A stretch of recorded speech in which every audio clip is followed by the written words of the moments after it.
Muy buenos días a todo el mundo y bienvenidos a esta introducción a Julio César y a su Guerra de las Galias, ¿vale? Vamos a empezar a traducir y vamos a ir traduciendo poquito a poco. Bueno, vamos a ir haciendo análisis sintáctico más o menos rapidito, más o menos ligero, y luego la traducción de la Guerra de las Galias desde el principio, desde el libro primero hasta el libro séptimo, que no aparece aquí todavía, ¿no? Ahora está un poquito más abajo.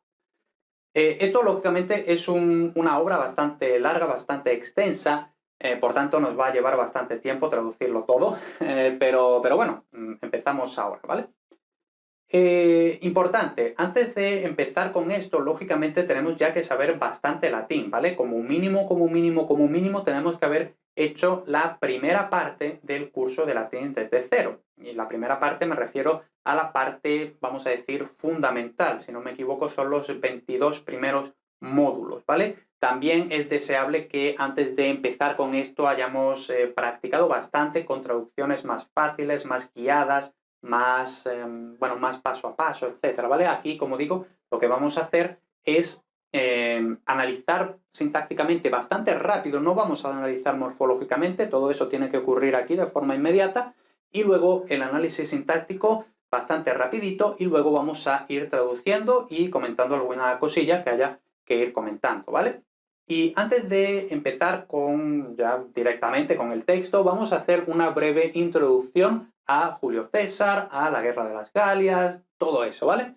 Gayo Julio César, ojo, no Cayo con C, no, eso es un error muy frecuente que la gente todavía no se ha enterado de que no es Cayo, sino que es Gallo con G, ¿vale? Entonces, Gayo Julio César nació en Roma en el año 100 a.C., su familia, bueno, y toda la vida de César ocurre antes de Cristo, ¿vale? Entonces, pues bueno, no hace falta que volvamos a decir antes de Cristo, ¿vale? Se entiende que todo es siempre antes de Cristo. Su familia era patricia desde antiguo, entonces venía de una familia noble, una familia importante. De hecho, ellos se decían consideraban que eran descendientes de Venus, de la diosa Venus, ¿vale?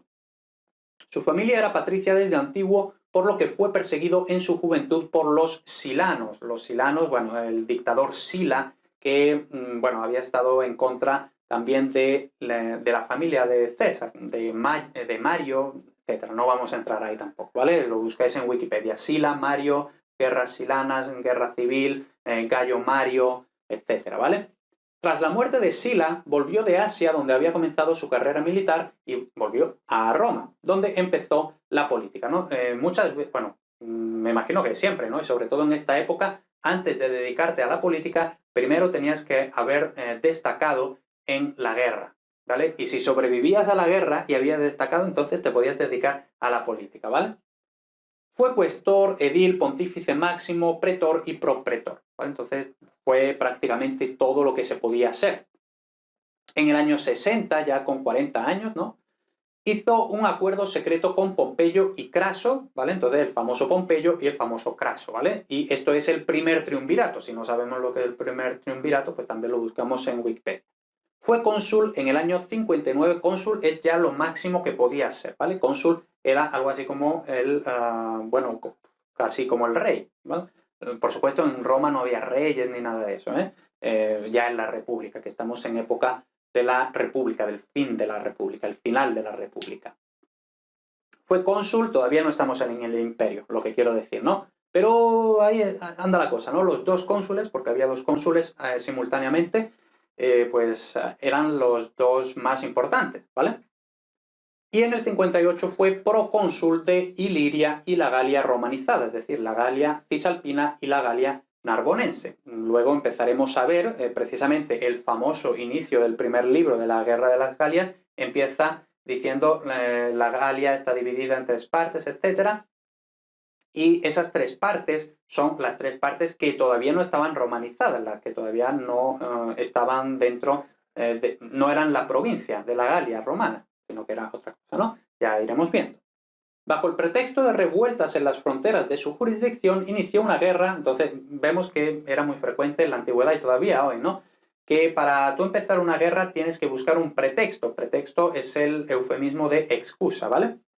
Bajo el pretexto de revueltas en las fronteras de su jurisdicción, inició una guerra de conquista del mundo céltico los galos, ¿vale? Que aquí vamos a hablar principalmente de galos, pero también de germanos, ¿vale? Y vemos que son dos cosas diferentes. Una cosa son los germanos, que son los, bueno, vamos a decir los antepasados de los alemanes y todo eso, y otra cosa son los celtas, ¿vale? Los celtas que, bueno, por diversas cuestiones históricas están bastante desaparecidos en la actualidad, ¿no? Pero bueno, sabemos, por ejemplo, en el Reino Unido y todo eso, también Irlanda, el irlandés es una lengua celta, todo eso, ¿no? En fin, no vamos a entrar ahí tampoco. Entonces, empieza una conquista del mundo céltico como una operación preventiva de defensa. Entonces, aquí también tenemos, esto es muy típico también, y esto ocurre todavía incluso hoy, por ejemplo, con Estados Unidos, ¿no? Que cuando tú atacas, tú inicias una guerra, normalmente lo justificas, pones la excusa de que eso no es un ataque, sino que es una defensa tuya, ¿vale? Entonces, lo típico de la mejor defensa es el mejor ataque, ¿no? Como, bueno, algo así se dice, ¿no? Vale, pues básicamente eso. La conquista de la Galia tomó 7 años en los que César adquirió un gran poder personal, ¿vale? Entonces, en principio, los cónsules, pues bueno, el consulado, en principio dura un año. Y luego, después de ese año, pues se supone que vienen otros cónsules y así, ¿no? Pues van cambiando los cónsules, podían ser reelegidos y eso, pero bueno, en principio van cambiando los cónsules y tú pues tienes, en principio, el máximo poder durante un año. O compartes con otra persona el máximo poder durante un año. ¿Qué es lo que pasaba ya desde antiguo y aún más va a pasar, por ejemplo, con Julio César? Que él, claro, él va a estar 7 años allí metido en plena guerra en la Galia, conquistando la Galia, todo eso. Entonces, 7 años con tu ejército, con tus soldados. Entonces, estos soldados no sienten que ellos son soldados de Roma, no sienten tanto que sean soldados de Roma como que son soldados de César. Entonces, ellos, vamos a decirlo así, no le deben lealtad a Roma, le deben lealtad a César. Entonces, eso, pues claro, si tú tienes un ejército completo a tu disposición, pues te hace muy poderoso, lógicamente, ¿no? Y además un ejército totalmente veterano, súper curtido en 1000 batallas, ¿no? En las Galias. Ante esto, sus rivales, lógicamente, los rivales políticos de César, pues dijeron, este tío está ganando mucho poder, tenemos que tenerle miedo, ¿no? Opusieron resistencia a su segundo consulado, es decir, cuando César dijo, bueno, que me voy a presentar otra vez, y le dijeron, no, porque ya tienes un ejército muy, muy adicto a ti, y como te volvamos a dar el consulado, ya esto va a ser nuestra perdición. Entonces, ¿qué hace? César invade Italia, ¿no? El famoso paso del Rubicón, ¿no? Cuando cruza el Rubicón y la famosa frase que supuestamente dijo de la suerte está echada, ¿no? Ahí viene todo eso. Iniciando así la guerra civil en el 49, ¿vale? La guerra civil. En el 48 derrotó al ejército pompeyano, entonces vemos que en principio César y Pompeyo eran, vamos a decir, amigos, pero luego ya no, ¿vale? Luego se enfrentan. Son los dos máximos contendientes en esta guerra civil en Farsalia y suprimió otros focos de resistencia en África, Tapso e Hispania en la batalla de Munda. Mientras se hizo el dueño absoluto de Roma con la dictadura, César llega un momento en el que se hace dictador perpetuo, que es, pues básicamente, y ojo, vemos, se hace dictador, no se hace emperador, ¿vale? Entonces, esta idea de que Julio César fue emperador, eso es falso. Julio César nunca es emperador. Fue dictador perpetuo, que es básicamente lo mismo, pero propiamente no fue emperador. El primer emperador fue Augusto, que fue precisamente el hijo adoptivo de César, ¿vale? Entonces, César no es emperador, el primer emperador es Augusto. Y como vemos, César es Julio César, Gallo Julio César. Y luego también César se hace sinónimo de emperador, y luego también en alemán existe Kaiser, que viene de ahí, de Caesar, ¿no? Y incluso en ruso tenemos Tsar, perdonad mi acento ruso, Tsar, que también viene con una evolución muy rara de Caesar en latín. Y nada, entonces, pues eso, el hecho de que emperador sea sinónimo, o César sea sinónimo de emperador, viene en honor a César, a pesar de que César no fue emperador, ¿vale? Cosas que pasan. Entonces se hizo el dueño absoluto de Roma con la dictadura y el consulado, y el 15 de marzo, las famosas idus de marzo, del 44 fue asesinado por una conjura de aristócratas defensores de la República. Entonces el famoso tú también Bruto, ¿no? Bruto que también había sido, había estado muy cercano a Julio César, ¿vale? Entonces pues hay una traición bastante grande, ¿no? Pero bueno, entonces eso, un poquito de contexto sobre Julio César, qué hizo, su vida, sus conquistas, todo eso, ¿no? Ahora vamos propiamente a la obra que vamos a empezar a traducir, que, bueno, en latín, de forma más resumida, se dice simplemente el Bellum Gallicum, luego un nombre más largo, Commentari de Bello Gallico, comentarios sobre la guerra de las Galias. Luego esto se traduce cada uno como le da la gana, ¿vale? La cuestión. Vemos que tenemos 7 libros, es decir, cada libro realmente es lo que actualmente diríamos un capítulo, ¿vale? Pero antiguamente se hablaba de libros, ¿vale? Entonces, el libro primero, que es por donde vamos a empezar, por eso ya podéis hacer clic aquí, que va sobre la campaña contra los helvecios, cuyos movimientos migratorios dan a César el pretexto para iniciar la guerra, como habíamos dicho un poquito más arriba. Y también campaña contra el germano Ariovisto, ¿vale? Luego el libro 2, revuelta de las tribus galas, campaña contra las tribus de la costa atlántica, operaciones contra las tribus germánicas que habían cruzado el Rin y contra los líderes galos rebeldes. Luego el libro 5 y parte del 4 también, 2 expediciones contra los bretones acusados de ayudar a los rebeldes galos. Libro 6 y parte del 5, la conquista de la Galia aún no está terminada, los belgas ofrecen una fuerte resistencia que César sofoca, y luego libro 7, insurrección general comandada por Vercingetorix. Entonces el famoso Vercingetorix, que es un poco en lo que está basado Asterix y Obelix, ¿vale? Sabemos que Julio César es un personaje de Asterix y Obelix, y luego está basado todo esto en la resistencia de Vercingetorix, ¿vale? Y vemos que en latín en español debemos decir Vercingetorix o en todo caso Vercingetorige. Pero bueno, Vercingetorige es un poco feo, ¿no? Entonces Vercingetorix, no Vercingetorix, ¿eh? Rey de los arvernos, ojo, no de los avernos, sino de los arvernos. Fin de la resistencia gala tras el sitio de Alesia. Es decir, esto es básicamente lo que consuma, lo que finaliza la conquista de la Galia, ¿no? La derrota de Vercingetorix. Estos 7 libros cubren desde el 58 al 52, en los que César subyugó la Galia. La conquista se desarrolló en fases con éxitos y fracasos alternativamente. Es decir, César no siempre gana. Hay algunas veces que las cosas no le salen bien, pero en general todo le sale bien, ¿no? Los reveses son justificados, es decir, cuando fracasa, él no se lo calla. Él también lo dice, pues esto salió mal. Pero por supuesto dice no porque yo sea un estúpido, sino porque pasó lo que fuera, ¿no? Algo así como, bueno, fracasé, pero no fue culpa mía, ¿no? O se les da poca importancia, pero nunca se omiten, ¿vale? Entonces se dicen los fracasos.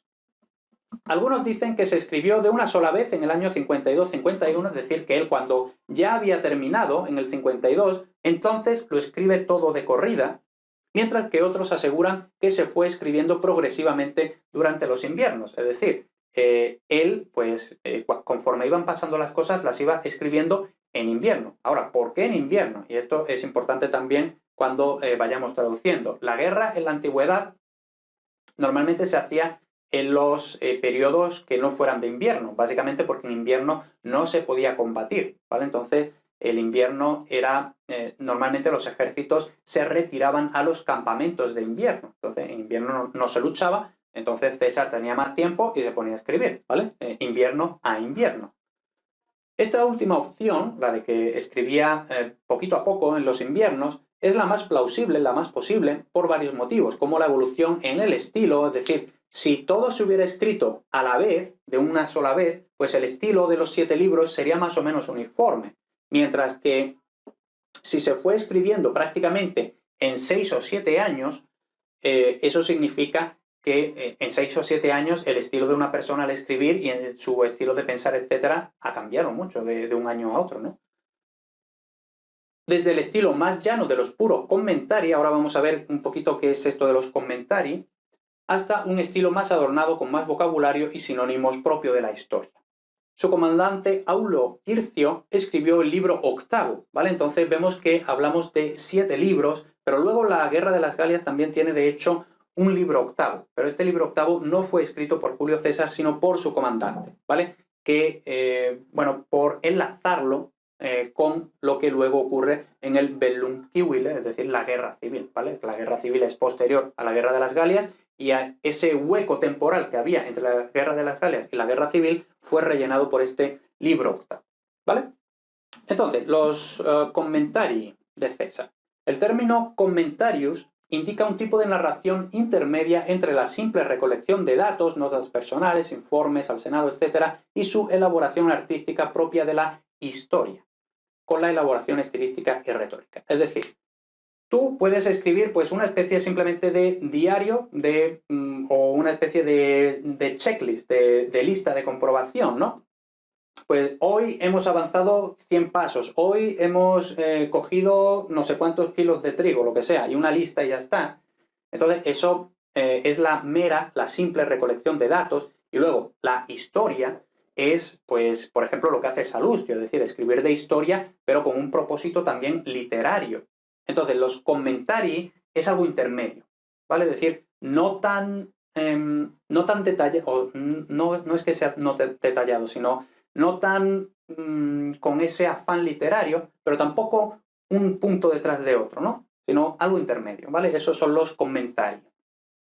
Cicerón e Hircio dicen que sería una obra para que otros historiadores la elaboraran, es decir, esto en principio se supone que el propósito de César era, bueno, dar estos comentari para que luego alguien, vamos a decir, con más arte literario, cogiera estos comentari y los elaborara en una historia. Pero esto nunca pasó, ya que nadie se atrevió a reescribir lo que César había expuesto tan eficientemente. Es decir, pues eso, ¿no? Nadie es capaz de superar lo que ya ha escrito César, entonces ¿para qué nos vamos a meter ahí, no? César se abstuvo de los efectos dramáticos, lo vulgar y las florituras retóricas. Entonces, César, precisamente por eso la guerra de las Galias en general, o César en general, es lo que se suele traducir, ¿no? En los niveles ya un poquito más o menos intermedios, cuando ya más o menos sabemos latín, lo que se suele traducir es César precisamente por eso, porque es un estilo muy claro y muy fácil, ¿vale? Entonces por eso se suele traducir. La característica tercera persona, sabemos que, o si no lo sabemos, lo vamos a ver muy rápido, que César no es, o sea, es una especie de diario, entonces lo normal sería decir yo hice no sé qué, y en cambio él no dice yo, sino que dice César, César, César, habla en tercera persona, ¿vale? La característica tercera persona también sirve a estos efectos, poniendo al narrador y protagonista como un personaje independiente en la historia que se narra, ¿no? Entonces esto, pues se dice que para darle objetividad, porque claro, si tú hablas desde yo, pues ahí hay mucha subjetividad. En cambio, si hablas en tercera persona, hay mucha objetividad, o se supone que debe haberla. Y además, pues también al estar nombrando constantemente César, César, César, pues eso se queda en el oído y eso también es una forma de hacerte, por así decirlo, propaganda. El estilo poco adornado, el rechazo de los artificios retóricos y un vocabulario simple contribuyen a la objetividad. Es innegable, sin embargo, la distorsión en sus comentarios. Nunca hay mentiras, pero bueno, sí que hay omisiones, atenuaciones, así como insinuaciones que anticipan la justificación de sus fracasos, ¿vale? Entonces, lo típico. No decir una cosa es mentir. No se sabe muy bien, ¿no? Pues bueno. No debe entenderse la obra como una celebración de la conquista, más bien enfatiza las necesidades defensivas que lo llevaron a iniciarla, ya lo hemos comentado arriba, en la costumbre romana de justificar las guerras de conquista como necesarias para la defensa de Roma y sus aliados. César evidencia sus habilidades militares y políticas, al fin y al cabo esto es una especie de autobombo, ¿no? De decir, mira qué guay soy, que yo solo conquisté toda la Galia, ¿no? Y lo hice siendo muy inteligente y siendo muy buen estratega, etcétera, etcétera, ¿no? Básicamente. Pero tampoco crea un halo de carisma en torno a sí. La suerte es un elemento muy importante, ¿vale? Entonces la suerte también juega un papel importante, la suerte. Pero, ojo, no la suerte como divinidad, eso era muy griego, también romano, pero sobre todo muy griego, ¿no? La suerte explica los cambios repentinos, ¿vale? Pues tiene toda la pinta de algo, pero al final pasa lo contrario, la suerte, ¿vale? Y la suerte vemos que no siempre favorece a César, también puede ayudar a sus enemigos. trata de dejar siempre de lado a los dioses, ¿vale? Porque al fin y al cabo estamos en la historia, entonces pues diríamos, bueno, la historia debe ser objetiva, debe ser seria, etcétera, etcétera, pero en la antigüedad era súper frecuente que meter a los dioses en la historia, ¿vale? Pues esto ocurrió porque el dios Zeus se cabreó con nosotros. Bueno, pues César no, ¿vale? No hace eso, limitándose a las causas humanas y naturales, lo que vamos a decir es objetivo, ¿vale? Y nada, pues esta es la introducción de César, la Guerra de las Galias, todo eso. Como vemos, 7 libros, empezamos por el primero. Así que venga, vamos al lío.